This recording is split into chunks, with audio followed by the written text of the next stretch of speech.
Greetings, YouTube. This is a wok. In fact, it is a dollar wok, but it is made out of steel and not aluminum, which is a nice change of pace. And what I'm going to do is I'm going to turn this wok into a buckler. So to further that end, I'm going to take off the handles, and I'm going to use this style handle here, which I've used before in my shield build, and I'm going to put that right there in the middle. I'm hoping it's going to be a fairly simple build. It should only require 2 holes. The only thing I may have to worry about a little is getting these off. So I'm going to use this chisel here and just see if I can just pop them off, because I can't imagine the rivets are all that great. It's not the best quality wok. And I picked it up at a thrift shop for $1, so I'm not really invested a whole lot in this thing. But it should be relatively durable. It's shaped, it's spun. It should be a viable buckler. So the next step is going to be seeing if I can get the 2 handles off this. Now, if I could weld, and I can't weld, I don't have welding equipment, nor do I know how I have the skill set, I would take these off and I would then weld this handle in the middle, and that would I would be completely recycle this handle. But I don't have that skill. However, it's got screws in it, so I should be able to take the handle off, the wooden part off, and maybe reuse the wooden handle for something. And same with this end here, maybe I can recycle this. So we're going to take this, we're going to disassemble these as much as I can before I get around to whacking this thing and seeing if that comes off. So the next step is to just do some minor disassembly. Okay, pleasant surprise. About 5 minutes later, this handle is off. It has 2 holes here, and it is apparently made in Taiwan. A real shocker there. So I can reuse this handle for something. Don't know what, but we'll find a use for it, I think. And this is quite interesting. This is a nicely turned piece of wood. This very long U-bolt, or their I-bolt, goes through here, and this collar down here was just kind of a decorative vibe to do this. It hid the whole assembly, and it's screwed into this nut here, which is welded in place. It's just a U here. So I'm hoping I can get those 3 points off with my chisel. This, I don't know what I'll do with this, but I think I've got an idea, and I'm not going to say now what I can do with these. And there's 2 washers here. Why there's 2 on one end, I don't know, because I'm going to spread them out so there's one on either end, I think. Because that actually might work for my idea I have cooking in my skull. So that will be reusable. These I'm just going to chuck. They're Phillips heads. I don't like Phillips heads, so they're going to go away. And I guarantee you I can use these, and maybe that. We'll find out. And this at some point we'll find at home somewhere. It's a turned handle. I can find a use for a turned handle. It's already got holes drilled in it. My brain will come up with something. So next up, start whacking stuff. Alrighty. So with the use of a support block, keep it off the floor, and my chisel, which is a masonry chisel. I don't actually know where my cold chisel is at the moment.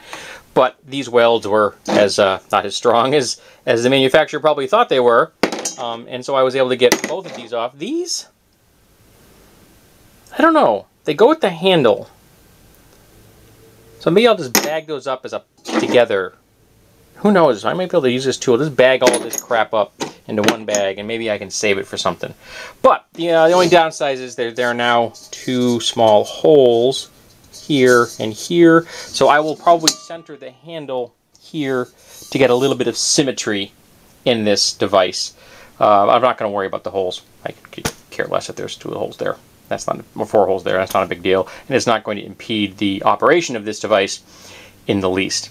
So next up is going to be to mark the location of the 2 holes I need to drill. So get the handle out, put it in place, and do some make a mark with a punch.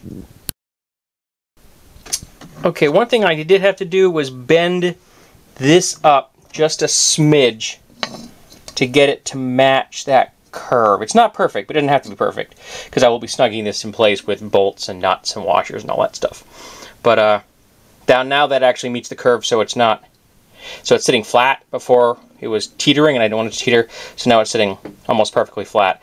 And again, when I bolt it in place, that will snug it down. So just to use my my channel locks there, my spacer block on the floor, and I stood on it.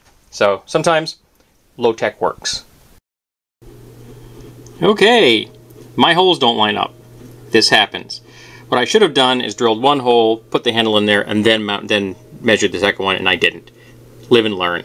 I'm going to put the handle where I want it now, mark it again, and we're going to give it another shot. Okay, folks, there we go. Now the hole, there is 2 holes there, but like I said, live and learn. And turn it over, and it is quite comfortable.